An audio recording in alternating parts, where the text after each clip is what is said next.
I regret why I married you. Get out of my house. He threw me out, into the street, for his mistress. He thought he had left me with nothing but shame.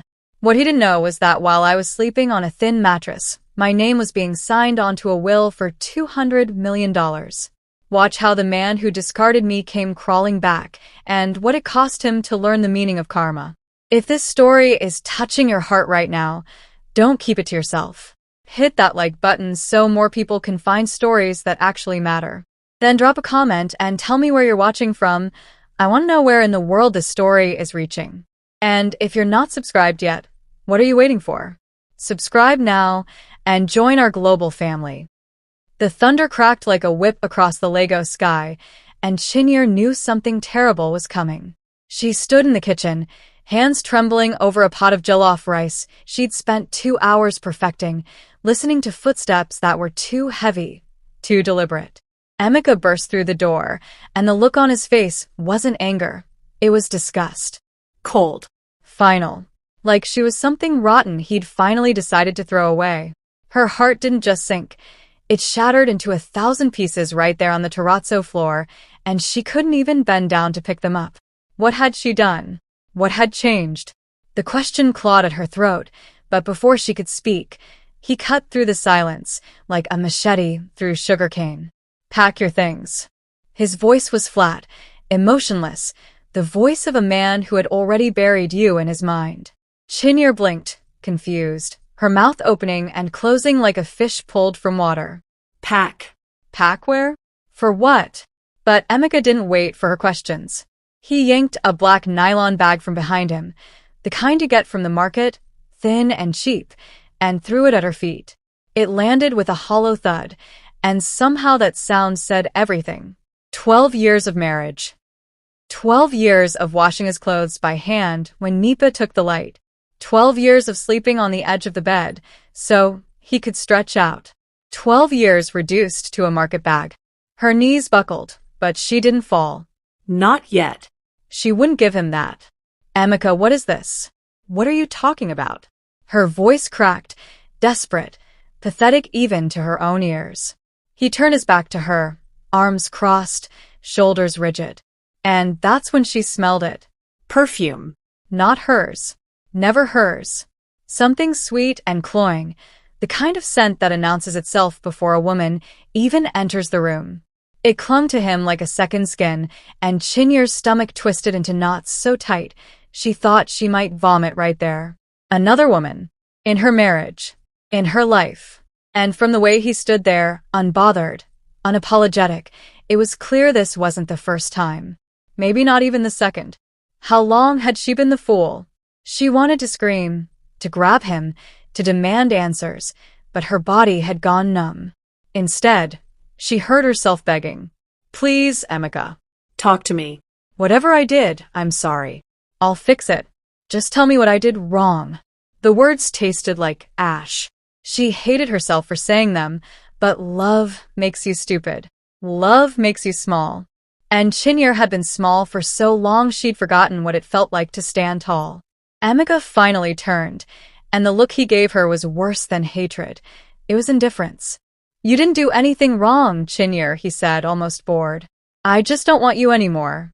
The rain began to fall outside, soft at first, then harder, drumming against the zinc roof like a funeral march. And in that moment, Chinyere realized she was already dead to him. He grabbed her arm, not gently, not like a husband, and dragged her toward the door. She stumbled, her wrapper slipping, her slippers catching on the doorframe. Emeka, please. It's raining. Where will I go? Her voice was shrill now, panicked, the voice of a woman who just realized she was about to be thrown away like garbage.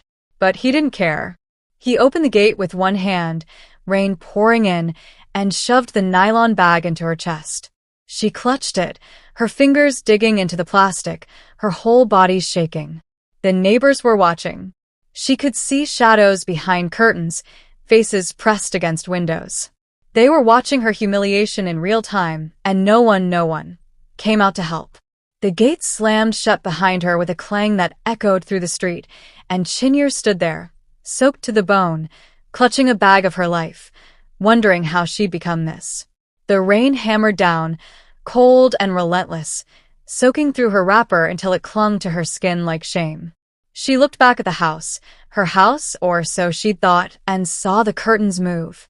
Someone was watching from inside. Not Emeka. Someone else. A shadow, slimmer, younger. The other woman. Chinyer's chest tightened, her breath coming in short, sharp gasps. She wanted to bang on the gate, to scream until her throat bled, to make him see her, really see her. But what was the point? He'd already made his choice. And she was standing in the rain, alone, discarded, erased. Her legs finally gave out, and she sank onto the wet pavement, the nylon bag clutched to her chest like a life raft. She didn't cry. Not yet. The tears would come later, in the dark, when no one was watching. Right now, she just sat there, numb, broken, wondering if this was how her story ended. But this wasn't the end. Not even close. Because while Chinyer sat in that rain, drenched and defeated, a lawyer in a glass office on Victoria Island was typing her name into a document that would change everything. A will. An inheritance. $200 million. She didn't know it yet, but the man who had just thrown her into the street had made the biggest mistake of his miserable life. And karma? Karma was already sharpening her knives. 3 days later, Chinyer stood across the street from the house she'd called home for over a decade, hidden behind a parked Danfo bus, watching her life get replaced in real time. The woman had arrived with suitcases, 3 of them, bright red and expensive looking, the kind Chinyer had only seen in ShopRite catalogs. Ngozi. That was her name. Chinyer had heard it whispered by the neighbors, spat out with a mix of pity and judgment. Ngozi wasn't just moving in, she was taking over. She walked through that gate like she owned it, hips swaying, laughter loud enough to carry across the street. Emeka trailed behind her like a puppy, carrying her bags, grinning like a fool. Chinyer's stomach churned. Was this what happiness looked like to him now? The first thing Ngozi changed was the curtains. Chinyer saw them come down, those cream lace curtains she'd saved for months to buy, the ones she'd hand-washed every Saturday. Gone.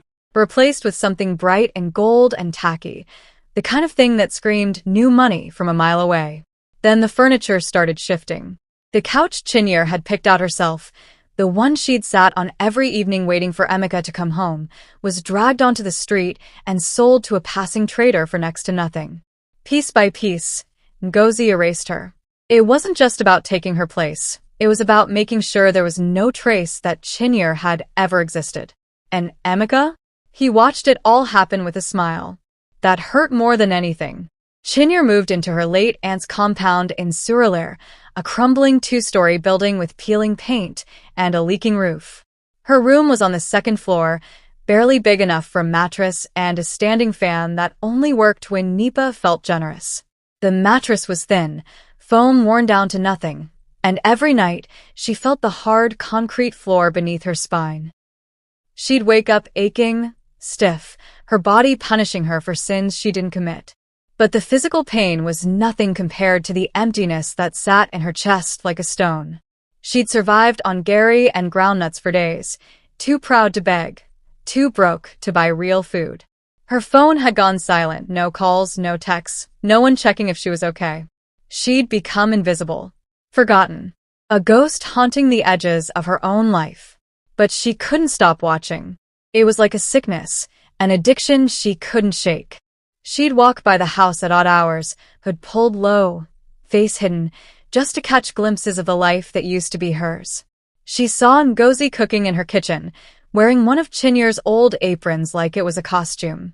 She saw Emeka laughing at the dining table, his hand on Ngozi's thigh, his eyes bright in a way they'd never been with her. They looked happy. Genuinely, disgustingly happy. And that realization was a knife twisting slowly in Chinyer's gut. Had she been the problem all along? Had she been so terrible, so unbearable, that replacing her brought him this much joy? The questions ate at her like termites through wood, hollowing her out from the inside. One Sunday, she saw them at a family gathering. She hadn't been invited, of course she hadn't, but she'd heard about it from a cousin who still pitied her enough to send a text. She went anyway, standing at a distance hidden behind a fence, watching through the gaps.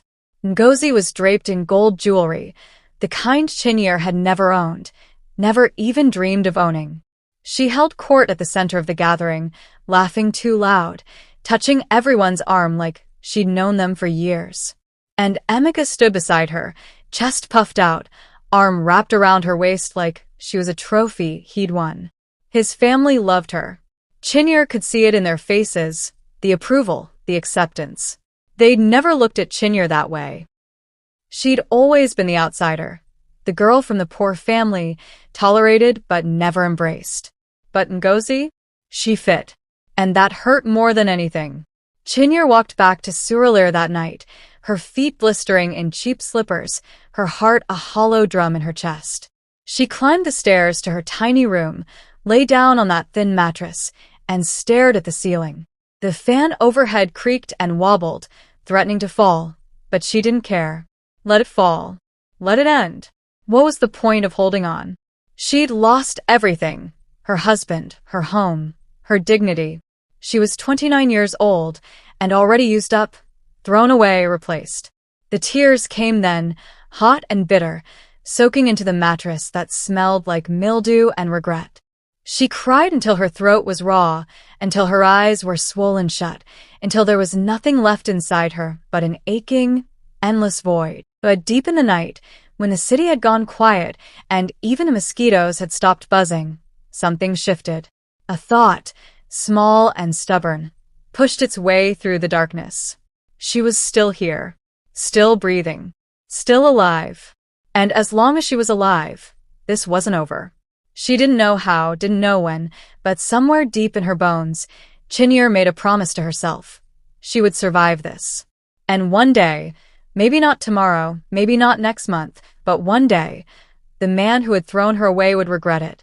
She didn't know that regret was already on its way, wrapped in a lawyer's briefcase and a dead uncle's will. She just knew she wasn't done yet. The market was where Chinyere felt it first, the sting of public shame that clings to your skin like palm oil.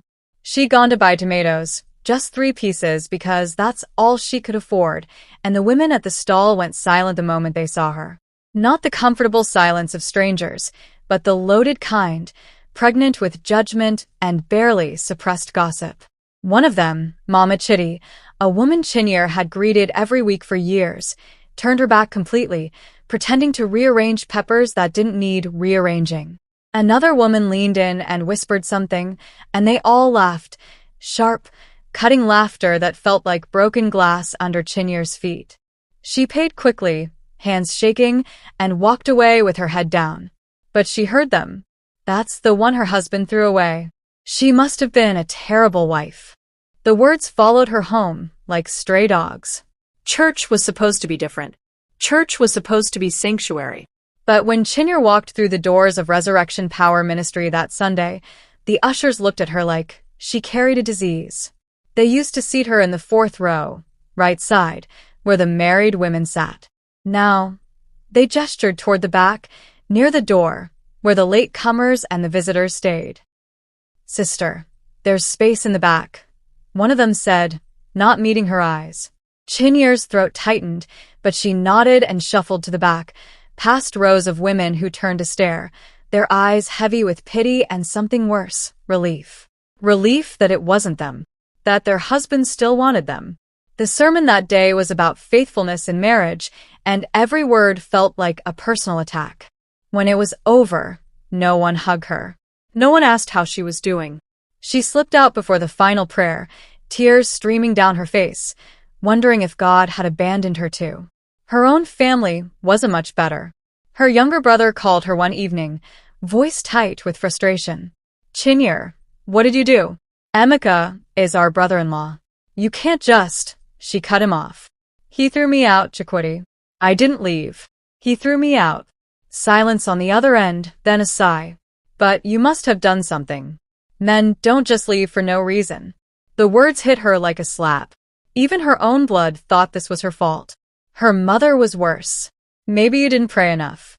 Maybe you were too proud. A good wife knows how to keep her husband." Every conversation became an interrogation, a trial where Chinyer was always guilty. She stopped answering their calls. It was easier to be alone than to be blamed for your own destruction. Then Emeka's family started circling like vultures. His mother sent a message through a cousin. "Tell that girl to return the wrapper I gave her at the wedding. She's not part of this family anymore." The wrapper. A faded piece of Ankara cloth Chinyer had worn once and stored away because it meant something. It was the only thing Emeka's mother had ever given her. Now they wanted it back, like she'd stolen it. Like she'd forfeited the right to keep even a scrap of memory. Chinyer folded it, placed it in a bag, and sent it back without a word. But the humiliation burned. She wasn't just losing her marriage. She was being erased, piece by piece, memory by memory, until there was nothing left. And then there was social media. Ngozi didn't just move into Chinyer's life. She performed it. Every day, new photos. Ngozi in the living room, legs crossed, wine glass in hand, captioned, #blessed and loved. Ngozi in the kitchen, stirring a pot, smiling at the camera, #wifey duties. Ngozi in Chinyer's favorite chair, the one by the window where she used to sit and read on Sunday afternoons. That photo broke something inside her. The comments were worse. Women she didn't even know, "You're glowing, sis. This is what a real woman looks like." Some people know how to keep a man. Every scroll was a fresh wound, every like a reminder that the world had moved on without her. Chinyer deleted her social media apps, but the damage was done. She'd seen herself through their eyes, discarded, inadequate, forgotten. She stopped going out. The shame was too heavy to carry in public. She stayed in her tiny room in Surulere, curtains drawn, door locked, surviving on bread and cheap tea. The days blurred together. She lost weight. Her skin dulled. Her eyes sank into her skull. She looked like a ghost, and maybe that's what she was, a ghost haunting the ruins of a life that no longer wanted her. Sometimes, late at night, she'd stand in front of the cracked mirror in the hallway and stare at herself, searching for the woman she used to be. But that woman was gone. In her place was someone hollow, someone broken, someone the world had chewed up and spat out. And the worst part? A small, poisonous voice in her head whispered that maybe they were right. Maybe she had been the problem all along. But even ghosts can rise. Even the broken can find a way to piece themselves back together. Chinyer didn't know it yet, but 3 months of silence, shame, and suffering were about to end with a single phone call. A call that would crack open her world and show her that sometimes the people who discard you are the ones who never knew your worth in the first place. And sometimes, just sometimes, the universe has a way of balancing the scales. The phone rang on a Tuesday afternoon, cutting through the thick silence of Chinyer's room like a blade through butter. She was lying on her mattress, staring at water stains on the ceiling, counting them for the 100th time. 18, maybe 19 if you counted the small one by the corner. The sound startled her so badly, she nearly knocked the phone off the floor. Unknown number. Lagos area code. Probably a telemarketer. Or worse, someone calling to mock her, to remind her how far she'd fallen. She almost didn't answer. Her thumb hovered over the decline button. But something, instinct, desperation, or maybe just boredom, made her swipe to accept. "Hello." Her voice came out hoarse, like she hadn't spoken in days. Because she hadn't. "Good afternoon. Is this Mrs. Chinyer Okafor?" The voice was crisp, professional, tinged with that specific Igbo-British accent that comes from expensive boarding schools and years abroad. Chinyer sat up, her heart suddenly hammering in her chest. Mrs. Okafor. No one had called her that in months. Most people just called her that woman now if they called her anything at all. "Yes, this is she managed, trying to steady her voice, trying to sound like someone who still had her life together. There was a pause on the other end, the shuffle of papers, and then, "This is Barrister Nnamdi Okeke from Okeke and Partners. I'm calling regarding the estate of your late uncle, Chief Obi Azubike." The name hit her like a thunderbolt. Uncle Obi. Her mother's eldest brother. The one who'd made his fortune in London and died over a year ago. She'd gone to the funeral, stood in the back, mourned quietly, left before the reception. Why was a lawyer calling her about him now? Her hands started trembling. I don't understand. What about his estate? Barrister Okeke's voice remained calm, measured, the voice of someone who delivered life-changing news every day and knew exactly how to pace it. Ma, you are named as a primary beneficiary in his will. We've been trying to locate you for some time. Your contact information in our records was outdated. Beneficiary. The word hung in the air, strange and foreign. Chinyer's mind raced. Uncle Obi had children, 3 of them, all successful, all living abroad. Why would he leave anything to her? She'd only visited him a handful of times, brought him pepper soup when he was sick during one of his trips back to Nigeria, sat with him when his fancy children were too busy to bother. It was nothing. Just kindness. Just being human. I need you to come to our office in Victoria Island immediately, the lawyer continued. This matter is quite urgent. And quite substantial. Substantial? That word again. What did that even mean? Sir, I don't have money for transport to Victoria Island. The confession burned her throat, but it was the truth. She had exactly 1,200 naira left in her purse, enough for maybe 3 days of gari and groundnuts if she stretched it. Enough for pride, but not much else. There was another pause, and she could almost hear him frowning through the phone. Ma, please. This is important. Find a way. I'll send my driver to pick you up if necessary. Where are you? His urgency scared her. What could be so important that a fancy Victoria Island lawyer would send a driver to Surulere for her? I'm in Surulere, off Adnaron Ogunsanya. She gave him the address, her voice barely above a whisper, shame creeping up her spine. She could imagine what he was thinking, a beneficiary living in a slum. How far she'd fallen. Someone will be there in an hour. Please be ready. The line went dead before she could respond. Chinyer sat there, phone still pressed to her ear, mind spinning in circles. An hour.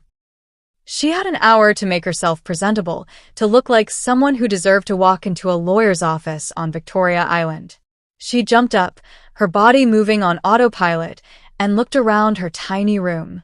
She had 2 decent outfits left, everything else she'd sold or traded for food. One was a faded blue Ankara gown, the stitching coming loose at the hem. The other was a simple black dress she'd worn to Uncle Obi's funeral. She chose the black dress. It felt appropriate somehow. She washed her face in the bucket of water by the door, scrubbed herself with a worn sponge, and tried to tame her hair into something resembling respectability. When she looked in the small hand mirror, she barely recognized herself. Thin, drawn, tired, but alive. Still alive. 53 minutes later, a sleek black Toyota Camry pulled up outside the compound. The driver stepped out, looked around the neighborhood with barely concealed distaste, and called her name. Mrs. Okafor? Chinyer nodded, clutching her small handbag to her chest like armor. The neighbors were staring now, faces pressed against windows, wondering what kind of trouble she'd gotten herself into. Let them wonder. Let them talk. She slid into the back seat, and the car smelled like new leather and air freshener, the scent of a world she'd forgotten existed. As they pulled away from Surulere, cutting through Lagos traffic with the kind of ease that only money and good cars can buy, Chinyer allowed herself a dangerous thought. What if this was real? What if Uncle Obi had remembered her? What if he'd left her something, anything, that could give her a chance to start over? The skyline of Victoria Island rose ahead, glass towers glinting in the afternoon sun, and for the first time in 3 months, Chinyer felt something she thought had died in the rain that night. Hope. Small, fragile, terrifying hope. She had no idea that in less than an hour, her entire life would explode into something she couldn't have imagined in her wildest dreams. She had no idea that the man who threw her away was about to learn the most expensive lesson of his life. All she knew was that she was still here, still breathing, still worth someone's kindness, even if that someone was a dead uncle she'd barely known. And maybe, just maybe, that was enough. The law office smelled like money, polished mahogany, leather-bound books, and that specific cologne worn by men who never worry about next month's rent. Chinyere sat in the waiting area, her faded black dress suddenly feeling like a costume, too small and too cheap for this place. The receptionist had looked her up and down when she entered, eyes lingering on her worn shoes, her bare fingers where wedding rings used to sit. But Barrister Okeke had appeared immediately, shaking her hand with genuine warmth, leading her past the judgment and into a conference room that could have fit her entire Surulere compound. Floor-to-ceiling windows overlooked the Lagos lagoon, and for a moment, Chinyere forgot why she was there. She just stared at the water, at the yachts dotting the surface, at a world that had always existed just out of her reach. Then she saw them. 3 people already seated at the long glass table, all dressed in expensive black, faces carved from stone. Uncle Obi's children, Ibuka, Ozioma, and Adiz. She recognized them from the funeral, from the photos Uncle Obi used to show her when he was alive, bragging about their degrees and their London lives. They barely glanced at her when she entered. Ibuka was on his phone, thumbs flying across the screen. Ozioma examined her manicure like it held the secrets of the universe. Adiz was the only one who looked up, and the disdain in her eyes was so thick you could cut it with a knife. "Is this everyone?" she asked Barrister Okeke, her voice dripping with impatience. The lawyer nodded, gestured for Chinyere to sit, and pulled out a folder thick enough to be a novel. The air in the room shifted, tension crackling like static electricity. Something big was about to happen. Chinyere could feel it in her bones. Barrister Okeke cleared his throat, adjusted his glasses, and began to read. His voice was steady, professional, but Chinyere could hear the weight behind the words. Last Will and Testament of Chief Obiora Azubike, dated March 15, 2024. The cousins leaned forward, hungry, eager. This was what they'd come for, the division of spoils, the inheritance they'd been waiting for since the old man's heart gave out in his Kensington flat. The lawyer went through the preliminaries, properties in Ikoyi, Lekki, Abuja, a portfolio of shares in oil and gas companies, offshore accounts in the Cayman Islands. With every sentence, the cousin's smiles grew wider. Ibuka was practically salivating. Ozioma had put down her phone. Even Adiz looked pleased, her sharp features softening into something almost resembling satisfaction. They were already spending the money in their heads, already planning how to expand their London empires. And then Barrister Okeke dropped the bomb. "To my beloved niece, Chinyere Judith Azubike." The room froze. Chinyere's heart stopped. "Niece? Her? Who cared for me during my illness without asking for a kobo, who visited me when my own children were too busy climbing their corporate ladders, who brought me pepper soup and sat with me through lonely evenings." The lawyer's voice wavered slightly, a crack in his professional facade. "I bequeath the sum of 200 million United States dollars. The words hung in the air like a grenade with a pin pulled. $200 million. Not naira. Dollars. Chinyere couldn't breathe. Couldn't think. The room spun, the lagoon outside tilting at impossible angles. This had to be a mistake. A joke. Some cruel prank the universe was playing on a woman who'd already been broken enough. But the lawyer kept reading. "Along with my estate in Banana Island, my 40% stake in Azubike Holdings Limited, and full control of the Azubike Foundation's endowment." The explosion came immediately. Adiz shot to her feet, her chair screeching against the marble floor. "This is fraud. Absolute fraud." Her voice was shrill, frantic, the sound of a woman watching her inheritance evaporate before her eyes. Ibuka joined in, slamming his hand on the table. She manipulated him. Our father was old, sick, vulnerable. She took advantage. Ozioma was shaking, tears streaming down her face, but they weren't tears of grief. They were tears of rage, of greed denied, of entitlement shattered. "We're contesting this. You can't do this. We're his children." The room erupted into chaos, shouting and accusations flying like shrapnel. But Barrister Okeke didn't flinch. He'd clearly anticipated this. He pulled out another document, laid it on the table with the finality of a judge's gavel. "The will has been reviewed by 3 independent legal teams. It is ironclad. Your father was of sound mind when he drafted this. There are medical reports, psychiatric evaluations, video testimony. This will cannot be contested. Silence. Suffocating, poisonous silence. The cousins stared at Chinyere like she'd crawled out of a gutter and stolen their birthright, which in their minds she had. Chinyere sat frozen, tears streaming down her face, her whole body shaking so violently she thought she might fall apart. She hadn't manipulated anyone. She'd just been kind. She'd just been human.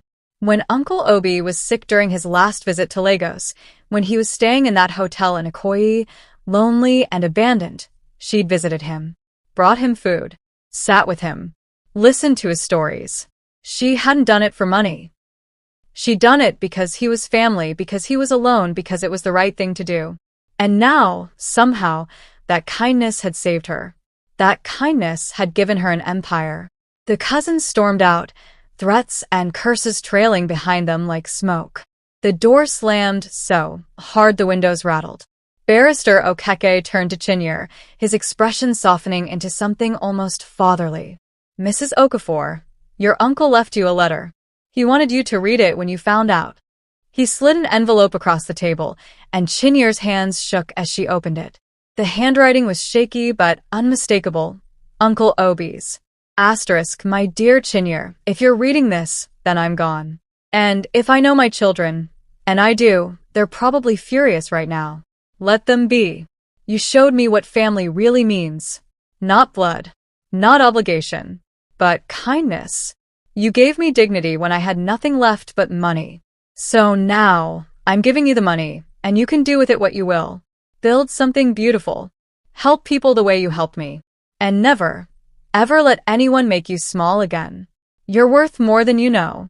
Uncle Obi." Asterisk, Chinyere pressed the letter to her chest and sobbed, great, heaving sobs that shook her entire body. She'd been thrown away, humiliated, erased. And now, through nothing but simple kindness, she'd been handed the keys to a kingdom. 2 weeks after the will reading, Chinyere sat in the back of a Range Rover Sport, freshly purchased, still smelling of new leather and possibility. Her driver, yes, she had a driver now, a quiet man named Femi, who didn't ask questions, navigated through Lagos traffic with practiced ease. She was heading to a business luncheon at the Eco Hotel, her first official appearance as the new controlling stakeholder of Azubike Holdings. She'd bought 3 new outfits, gotten her hair done at a proper salon in Lekki, treated herself to a manicure that made her fingers look like they belonged to someone else. Someone important. Someone who mattered. The woman in the tinted window's reflection was barely recognizable, confident, polished, expensive. But underneath the designer ankara and the subtle makeup, she was still the same woman who'd stood in the rain 3 months ago, clutching a market bag. She hadn't forgotten. She would never forget. They were crawling through Ojota, trapped in typical Lagos go-slow, when she saw him. At first, she thought her eyes were playing tricks, grief and anger conjuring ghosts where none existed. But no. It was him, Emeka, standing outside a mechanic shop, gesturing wildly at a man in grease-stained overalls, his voice carrying over the traffic noise. He looked different. Smaller somehow, like life had taken a hammer to his edges and worn him down to something brittle. His shirt, once pristine white, was yellowed and stained under the arms. His face, which used to carry that insufferable smugness, now looked haggard, worn, the face of a man who'd made a bet with the universe and lost spectacularly. He was arguing about money. She could tell from the way he kept patting his pockets, the way his shoulders hunched in that universal posture of broke and desperate. The mechanic wasn't budging. Pay or the car stays. Simple mathematics. Chinyere's first instinct was to tell Femi to speed up, to get away before Emeka saw her, before this moment could turn into something messy and painful. But something stopped her. Something cold and sharp and satisfying that had been growing in her chest since that night in the rain. She wanted him to see her, needed him to see her. "Femi, slow down," she said quietly. The driver obeyed, easing the Range Rover to a crawl, and Chinyere rolled down her window just enough. The timing was perfect, cosmically, beautifully perfect. Emeka turned, Probably checking the traffic, probably calculating how much longer he'd have to stand there being humiliated by a mechanic who wanted his 4,000 naira. And his eyes, those eyes that had once looked at her with disgust, with indifference, with the cold cruelty of a man discarding trash, locked onto hers. Through the tinted window, through the Lego smog, and the noise, and the space between their lives. He froze. His mouth fell open. Literally fell open, like someone had cut the strings holding his jaw in place. The color drained from his face, leaving him gray, ghostly, a man staring at an impossibility. Because it was impossible, wasn't it? The woman he'd thrown away, the woman he'd watched disappear into the rain like a bad memory, was sitting in the back of a Range Rover that cost more than his entire life. She looked good. No, not just good. She looked expensive. Untouchable. Like she'd leveled up into a dimension he could only dream about. Chinyere held his gaze for exactly 3 seconds. Not long enough to seem desperate. Long enough to make sure he understood. She didn't smile. Didn't wave. Didn't acknowledge him in any way that suggested he still mattered. She just looked at him the way you'd look at a stranger on the street. Mild curiosity. Zero connection. And then she rolled up her window.